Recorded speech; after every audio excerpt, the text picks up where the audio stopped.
పోటీ పరీక్షలకు అవసరమైన మరి ఒక ముఖ్యమైన తేదీ గురించి తెలుసుకుందాం. దానిలో భాగంగా ఏప్రిల్ 7ని మనం వరల్డ్ హెల్త్ డేగా సెలబ్రేట్ చేసుకుంటాం.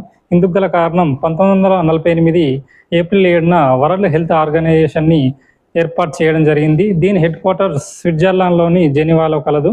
2025 థీమ్ వచ్చేసి హెల్తీ బిగినింగ్స్, హోప్ఫుల్ ఫ్యూచర్స్. మరొక ముఖ్యమైన తేదీ ఏప్రిల్ 13. ఏప్రిల్ 13 అనేది భారత స్వతంత్ర ఉద్యమంలో చాలా బాధాకరమైన రోజు. ఎందుకంటే ఇదే రోజున జలియన్వాలాబాగ్ సంఘటన జరిగింది. దీనికి గల కారణం 1919 మార్చి 21న రౌలత్ చట్టం అమల్లోకి వచ్చింది. దీనికి వ్యతిరేకంగా సైఫుద్దీన్ కిచ్లు, సత్యపాల్లు ఉద్యమం చేయడం జరిగింది. దీనివల్ల వీరిని బ్రిటిష్ వారు అరెస్ట్ చేసి జైల్లో వేయడం జరిగింది. రౌలత్ చట్టంలో ఉన్న ఒక అంశం ఏంటంటే ఏ కారణం లేకుండా 2 సంవత్సరాలు జైల్లో వేయగలగడం.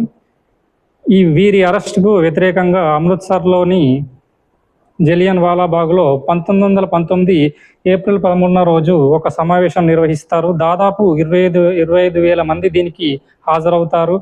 ఇలా జరుగుతున్న సమయంలో జనరల్ డయర్ ఎలాంటి ముందస్తు ఇన్ఫర్మేషన్ లేకుండా సమావేశానికి హాజరైన వారి మీద కాల్పులు జరపడం జరుగుతుంది. ఈ కాల్పుల్లో దాదాపు 1200 మంది మరణించడం జరుగుతుంది. మరొక ముఖ్యమైన తేదీ ఏప్రిల్ 22. ఏప్రిల్ 22ని మనం ఎర్త్ డేగా సెలబ్రేట్ చేసుకుంటాము. పర్యావరణ పరిరక్షణకు మద్దతును ప్రదర్శించడానికి ఏప్రిల్ 22న జరిగే వార్షిక కార్యక్రమమే ఎర్త్ డే.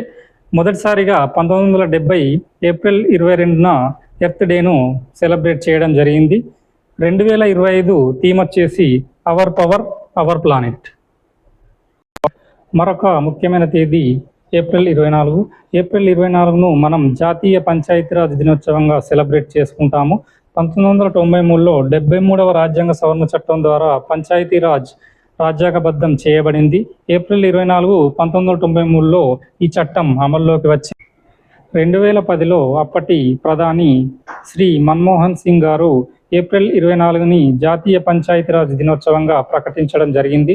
2025 థీమ్ వచ్చేసి వాటర్ సఫిషియంట్ విలేజెస్.